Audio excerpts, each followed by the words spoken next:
back to Haptic and Hugh's third series of Tales of Textiles. I'm Jo Andrews and I'm a hand weaver interested in the different light fabrics cast on humanity. This series is called The Chatter of Cloth, and that's because textiles are, if we can listen to them, detective stories that we can hold. They tell us a huge amount about ourselves and the world we live in. They also offer us a window into the lives of ordinary people, people whom history has largely forgotten. But by looking at what they were doing and making, we can find a way to understand more about who they were and how they lived.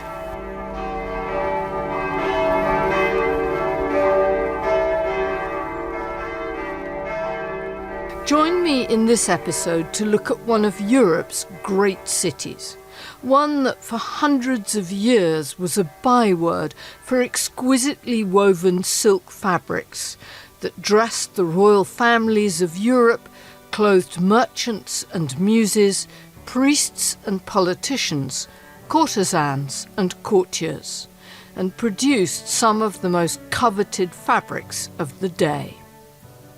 Lyon is more or less in the centre of France, and this episode is about how textiles shaped this city and how the city and its people in turn shaped and changed the world of cloth.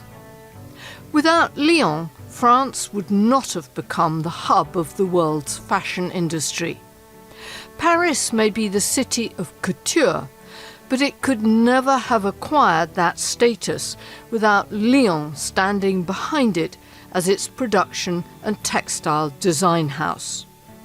In fact, it's fair to say that it's the skills and talents of the craftsmen of Lyon that played a central role in the birth of the whole idea of fashion, where styles change from year to year.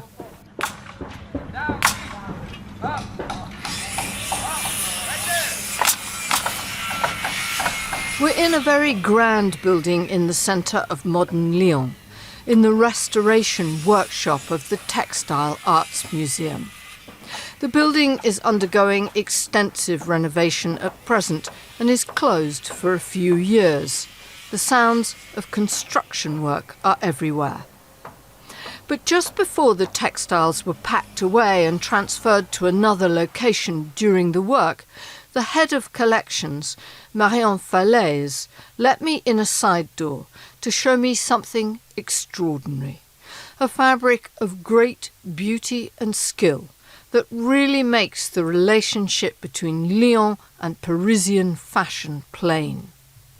It's a couture scarf, about 100 years old, made for a French fashion house at the height of the Art Deco period. Marianne speaks French here, and she is translated by Leslie Fondladosa. Jo, peut-être que vous ne vous attendiez pas à un tissu comme celui-là, noir et doré. Jo, maybe you weren't expecting to see a textile like this. It's from the beginning of the 20th century. We wanted to show you a textile from the 20th century that would show you that our collections here are very rich with more modern fabrics. It's a scarf with very generous dimensions, two-colored, black and gold. In the middle of the composition, we have two poppies that dominate the composition. One has opened and the other one is still closed. In the lower part, we have a little bush with daisies on the other side to compensate for the composition of the bush. We have a large foliage. These elements of nature that are very stylized are completed by more geometric forms. Oui. En bas, un soleil levant. At the bottom, a rising sun, and at the top, a starry night sky. These two elements explain the title that was given to this scarf. Le jour et la nuit. Day and night. This piece is exquisite, woven in a black silk crepe with a supplementary yarn made of a gold lamella wrapped around a yellow cotton core. It gives the scarf an astonishing drape. It's simultaneously light and heavy. And yes, I was given permission to touch it briefly. Ce carré a été fait pour le marché parisien de la haute couture. This scarf was destined for clients of the high fashion houses in Paris at that time. It is one of the most complex and beautiful woven textiles I have ever seen, and draws much of its style from the art movements of the day. It was made in Lyon in the 1920s on a complex jacquard loom. It has 52 threads per centimetre in the warp. That's over 130 ends per inch, individually threaded by hand, with black silk yarn highly twisted in different directions to create a flat crepe structure. It was designed for the Maison Ducharme, set up by François Ducharme, who was trained in Lyon. He took himself off to Paris to create one of the first weave design houses that employed graphic designers to create new textiles. He worked with some of the top couturiers of the day, Paul Poiret and Madeleine Vionnet. He was also friends with the celebrated French novelist Colette. Colette a beaucoup écrit sur Ducharme. Colette wrote about her friend François Ducharme quite often. She even wrote, Colette, that François Ducharme was the man who could weave the sun, the moon, and the blue rays of the rain. Ducharme understood that if a design was going to work, it needed to be adapted to its use. And this piece does that absolutely. It's a fabric completely of its time and one of Marion's favourites in the museum's collection. Je crois qu'il y a un goût personnel pour le carré. I have a personal preference for scarves. Mm-hmm. We can see how you can stylize it by simplifying foliage, flowers, and at the same time, it's also a perfect example of Art Deco with the geometric designs and the choice of the gold and black colors. So what's interesting here is in this piece we have a concentration of Lyon's textile know-how. One of the strong points here in Lyon was to have textile designers who understood new weaving techniques and were able to transcribe their designs to a loom. That's one aspect, but there's also the fact that the threads and yarns used in this scarf are also a result of Lyon's know-how. In particular, the frisé gold thread that was used here, it's definitely a Lyon specialty. And even to this day, Lyon is renowned for this type of gold thread that is still produced here. In fact, no self-respecting member of the British House of Lords was seen without a little bit of gold thread made in Lyon on his, or occasionally her, robes. This scarf represents in many ways the height of Lyon's skills and its design approach. But just like the annoying child forever asking questions, I want to know why this happened in Lyon and who were the people who made it possible. I'm across the river from the Museum of Textiles in the old town of Lyon. This is where the city's story as the world's top producer of luxury silk fabric begins. This part of the city is crowded onto the bank of the Saône River, its tiled roofs and cobbled streets framing the stone houses that face each other across the narrow streets. You can still see the gutters running down the middle of these lanes, which would have carried everything into the river. It helps us to imagine what the smells and sounds must have been like hundreds of years ago. These people were not rich or well-fed. In fact, they lived short lives of considerable squalor. And yet they produced the most luxurious and coveted fabrics in the world.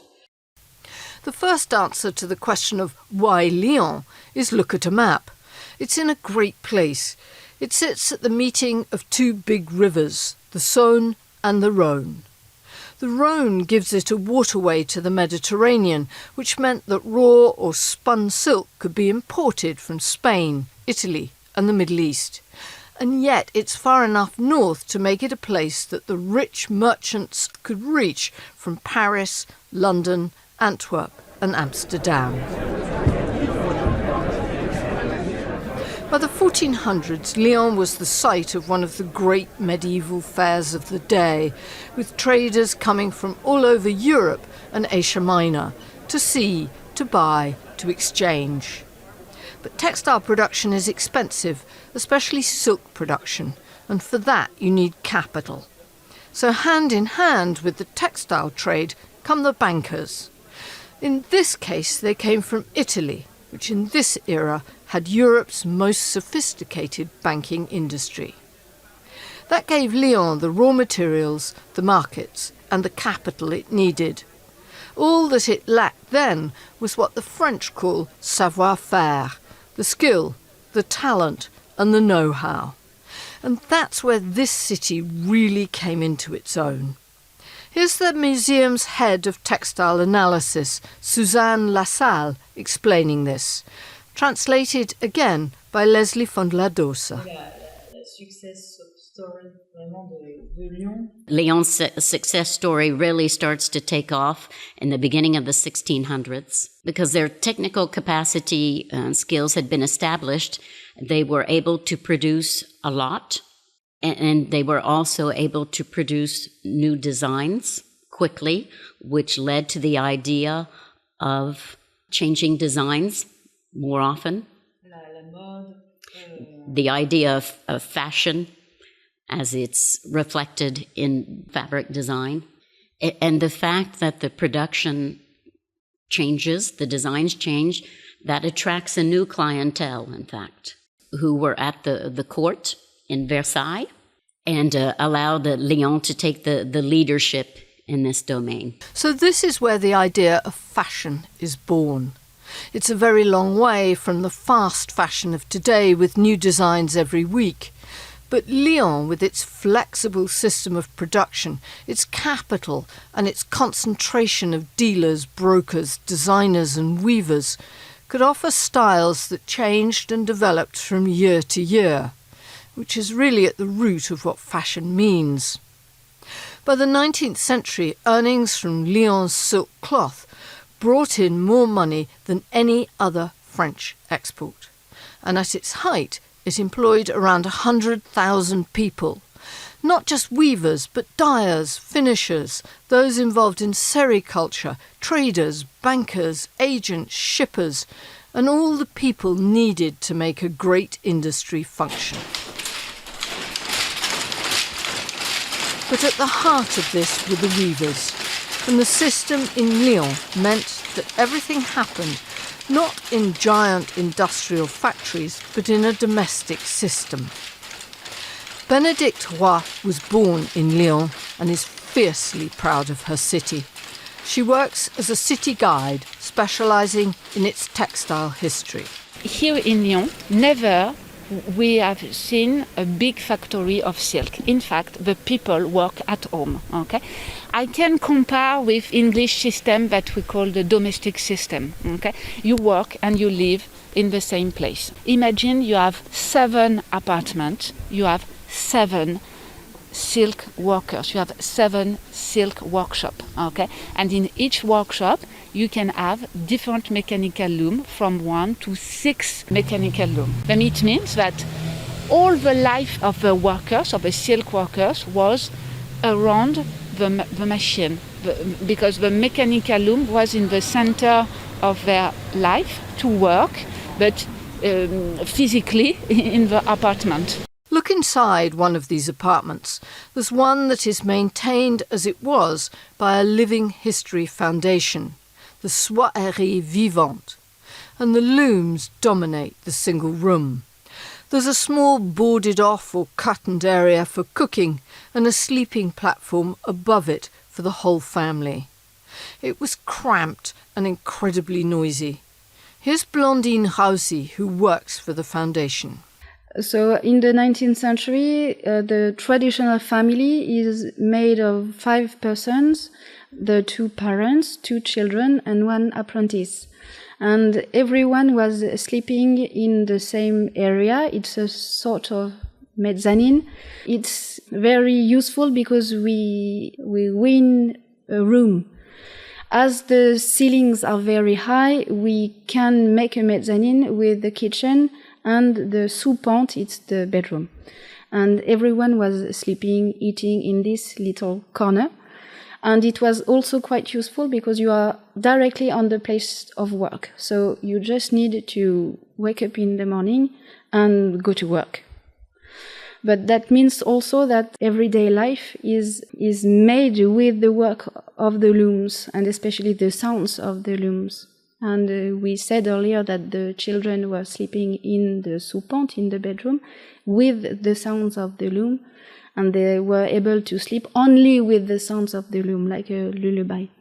So really, the looms are part of the family also, and the everyday life. This was a tough life. Each weaver was responsible for developing his own skill and craft. He was paid on a piecework system. It didn't matter how long it took to finish a piece, the payment was the same. These weren't industrial workers in factories. They were individual or family artisans working for the cloth dealers. They had to be literate and numerate. Here's Benedict, the city guide again. It's the proof that it wasn't just a group of workers who spent this time to work, but it was people who know, write, count, read, and then it's the proof that it was the excellence of the workers. And you remember we talk about the silk as a complex weaving. You need to know to count, for example, because to prepare your mechanical loom, you must install several thousand of yarn of silk. I mean, it's very complex, and it's the proof that it was very clever people, in fact, and not just someone who work all along the day, who never think to other things. Lyon was one of the first places in Europe where labour began to organise and where the workers set up their own sick pay and welfare systems for themselves and their families. Lyon is one of the places Karl Marx had in mind when he wrote Das Kapital. There were workers' revolts and riots in Lyon to protest at conditions and exploitation by the silk traders. Here's Blondine Rausi, who works for the Living History Foundation. You never knew how much you were paid. So they wanted to create a minimum salary in order to have something to live on.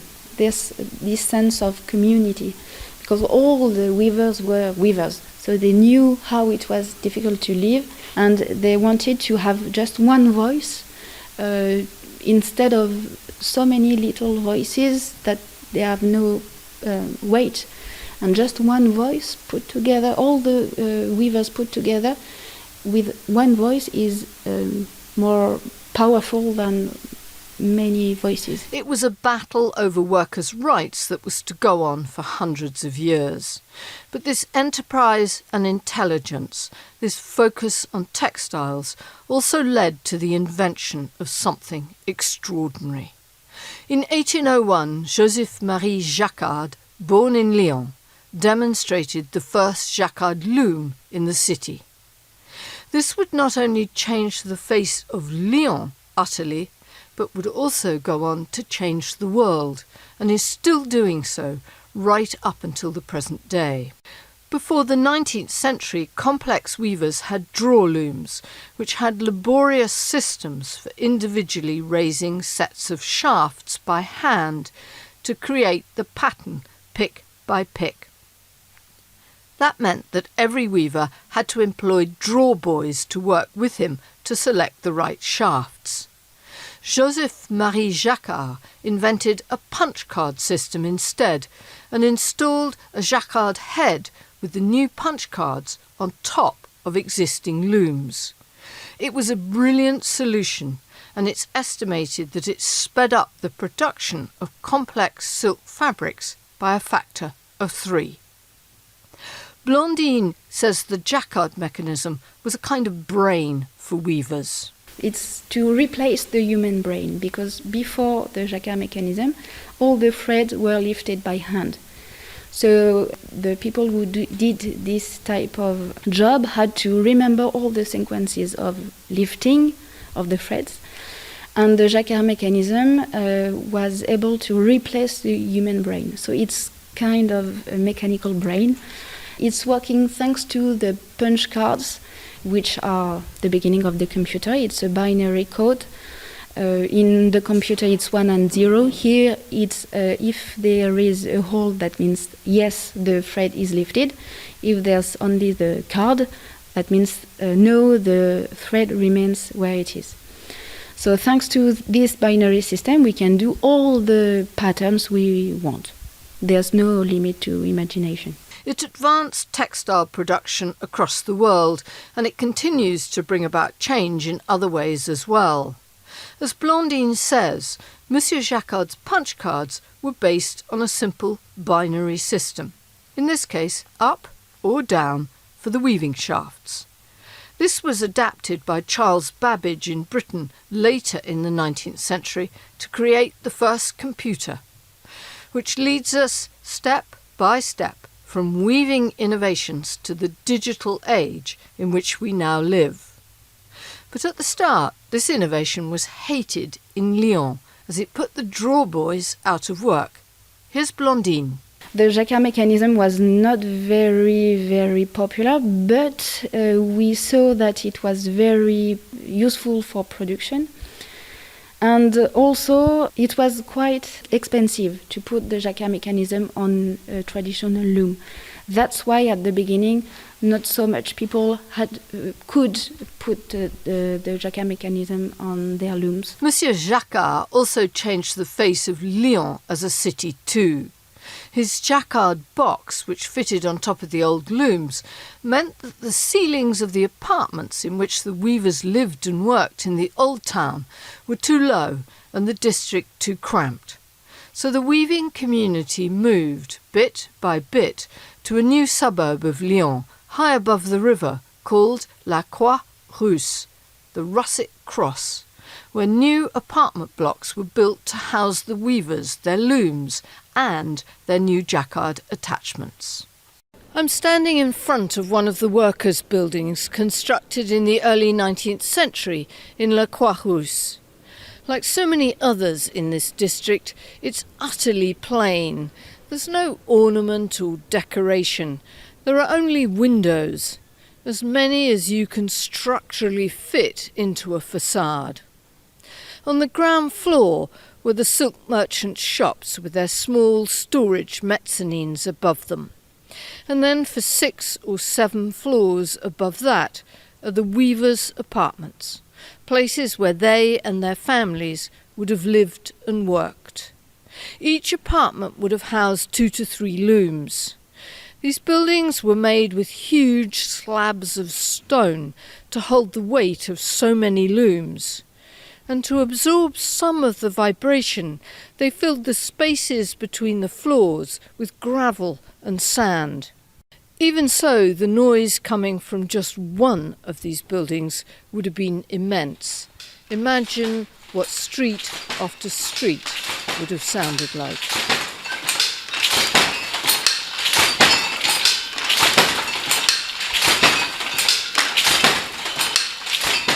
That's the sound of a jacquard loom weaving, just one. It makes a special noise which the Lyonnais call bissin-clac, a word that has transferred itself to describe the looms. At the height of silk production in the mid-19th century, there were an estimated 30,000 looms working in this city, making a noise that could be heard a good distance away. The weavers also created a network of paths through the city. These were essentially private passageways which allowed them to move about the city quickly, trundling silk or finished goods. These traboules, as they are called, are still there today.